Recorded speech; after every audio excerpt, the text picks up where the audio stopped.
Been doing this for 30 years since I got laid off because There's nothing I haven't seen in the streets. People and stuff. A lot of drugs, a lot of alcoholism. You know that 64% of homeless individuals under the age of 25 are males? Did you know that 91% of these males and 72% of these females are between the ages of 19 and 25? 45% of the street kids reported being attacked in the past year. Street youth are more likely to get sick and even die on the streets.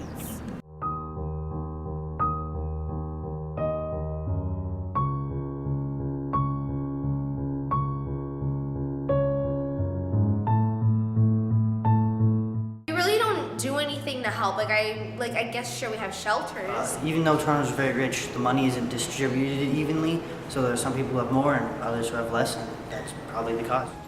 People decide to waste their money on useless things. Is because of decisions that politicians make.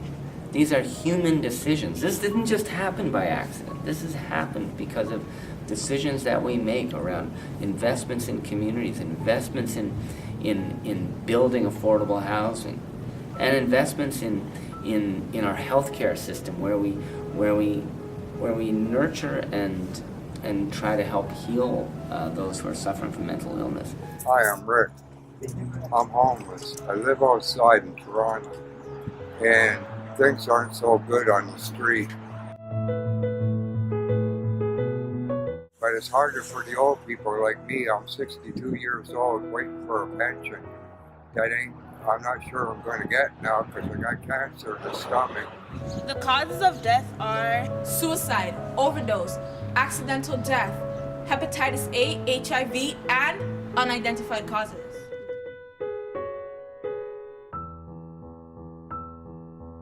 Before I came to Homes First, I guess you could say I was sitting, it was rather depressing. In the shelter, I had 2 heart attacks, work on the heart. It was pretty miserable. I was living in a homeless shelter for about 9 months. And, you know, they ask you to leave at 7 o'clock in the morning. You can't go back in until the afternoon.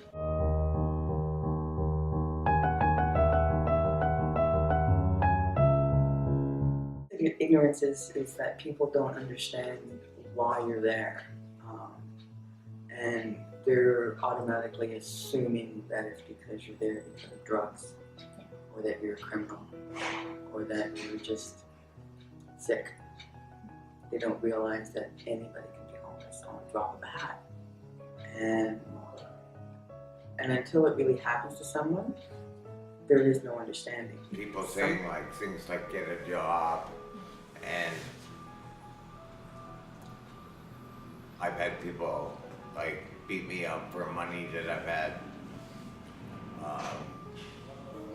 So it wasn't very nice to him. There was somebody who was behind me and went boomalaka, bow, wow, wow. And I'm like, okay.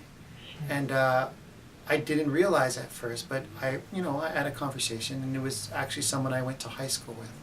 And I went to a decent school. It was De La Salle. It's not private like it is now, but it was a good school. But his parents, due to immigration issues, were sent back. He was allowed to stay. He didn't do so well, and found it very difficult. And so to try to deal with some of his struggles wasn't the best choice, but he decided to drink. And then the problems escalated from there. I can tell you a little story. When I was working as a social worker, I was making up to $75,000 a year. That's a lot of money. You know, so don't ever believe that you can't get into a situation where you might get into an abusive situation, or you might fall into a situation that takes your finances away from you. We gotta respect people's struggles. Those people that do take the time to do that, they're showing respect to those people, and they are reaching out and saying, I want to know about you. You are just saying no. Walk back out again into the morning rain. The smell of cream on my brain. I put my hands into my pocket. Hey, what do I find? Just 2 cold hands, kinda look like mine.